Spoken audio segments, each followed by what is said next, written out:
Good morning, Steve Chapman, Oregon State Fire Marshal's Red Team, with your structure update for the Akawa fire on the 26th day of July. Just kind of oriented on the map. Sisters is down here. Yesterday was a big test day for us. There was a lot of high winds that were expected, red flag warnings. As a matter of fact, the red flag warnings are continuing today till tonight about 1900. So the winds came in and really pushed and tested our lines yesterday, and everything held really well. All the crews were down here around in the structures, and then up here near drop point 28. The wind really pushed a lot of little smokes out there and hot spots, but we were able to jump on them and get them extinguished and started to protect all those structures.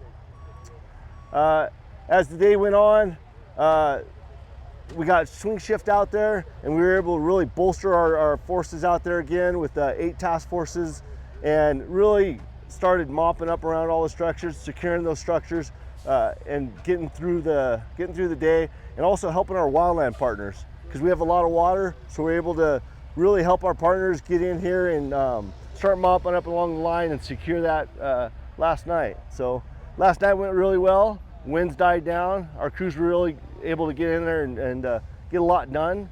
We're going to continue that today.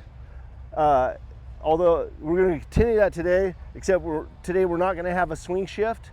There's a lot of fires in the landscape, so we were able to send a couple task forces out to help our communities to the north near Madras that have that fire going on. So we're feeling really secure and really confident on what we've got out here with our crews, getting around all these structures, mopping up to 100, 200 feet around every one of them.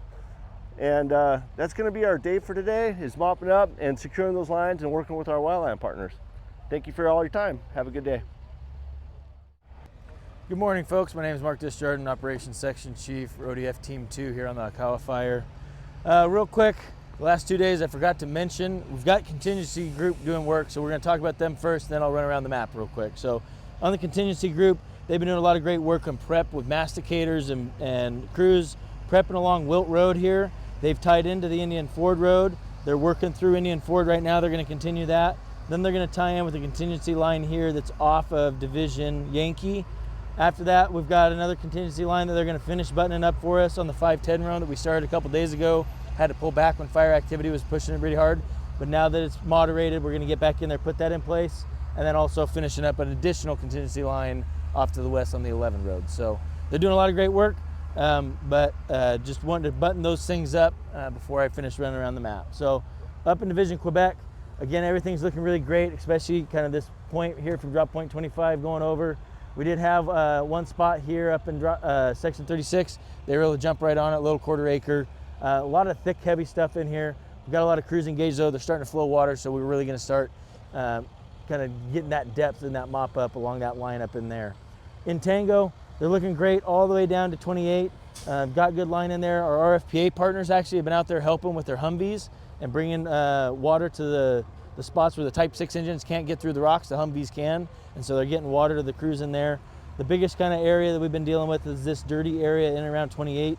There's structures in there, and so we've been doing our best to try and kind of keep everything from moving around from that instead of just tightening it off and burning it out. So we don't want to impact those structures. So it's a little more work, but it's looking good. We've been able to get an additional crew and a dozer in there to really help support that today.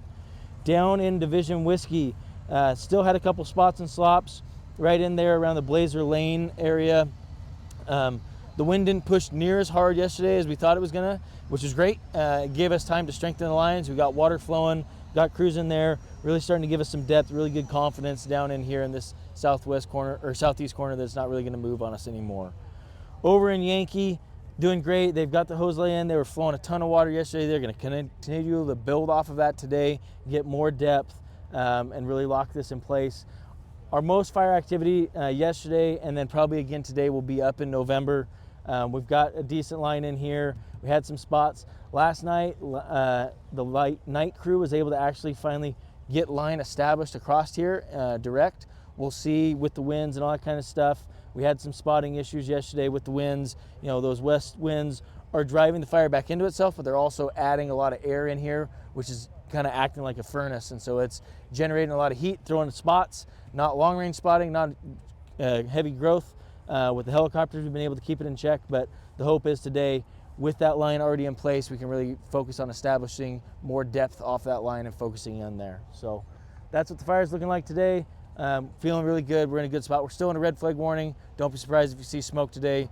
We still have some green islands and things that'll continue to burn, but we're feeling a lot better about things today. Thank you and have a great day.